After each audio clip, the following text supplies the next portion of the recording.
بسم اللہ الرحمن الرحیم۔ السلام علیکم۔ حضرت یحییٰ علیہ السلام۔ حضرت یحییٰ علیہ السلام حضرت زکریا علیہ السلام کے بیٹے تھے۔ جب وہ پیدا ہوئے اس وقت حضرت زکریا علیہ السلام بوڑھے ہو چکے تھے۔ اس سے پہلے حضرت زکریا کا کوئی بیٹا نہیں تھا۔ انہوں نے دعا کی تھی اور اللہ تعالیٰ کی طرف سے انہیں حضرت یحییٰ کی خوشخبری ملی تھی۔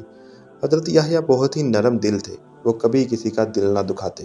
وہ کسی جانور کو بھی بھوکا دیکھتے تو اسے اپنا کھانا دیتے، یہاں تک کہ خود ان کے پاس اپنے کھانے کے لیے کچھ نہ رہتا۔ حضرت یحییٰ کو بچپن سے ہی پڑھنے کا بہت شوق تھا۔ اللہ تعالیٰ نے چھوٹی عمر میں ہی ان کو بڑی ذہانت عطا کی تھی۔ حضرت یحییٰ کی زندگی سادگی کی مثال تھی۔ وہ جو ملتا کھا لیتے، کئی بار پتے اور جنگلی پھل اور جڑی بوٹیاں کھا کر پیٹ بھر لیتے۔ اللہ تعالیٰ نے حضرت یحییٰ کو اپنا نبی چنا تو وہ عام لوگوں کو اللہ کے احکام سمجھانے لگے، اور وہ سمجھاتے کہ اے لوگو، اللہ کا ہر حکم مانو اور غریبوں کا بھلا کرو، ہمیشہ سچ بولو اور دوسروں کو بھی نیکی کرنے کا کہو۔ دور دور جا کر لوگوں سے ملتے اور ان سے اللہ تعالیٰ کی عظمت کا ذکر کیا کرتے۔ اس زمانے میں دمشق کا ایک اللہ تعالیٰ کا نافرمان، خبیث اور ظالم بادشاہ حکومت کرتا تھا۔ وہ ایسے کاموں کا حکم دیتا جن کو اللہ نے حرام فرمایا تھا۔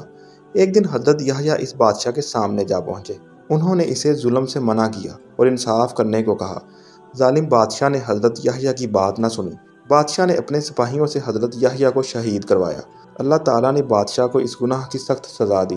اللہ تعالیٰ نے بادشاہ اور اس کے تمام اہل و عیال کو زمین میں دنسا دیا۔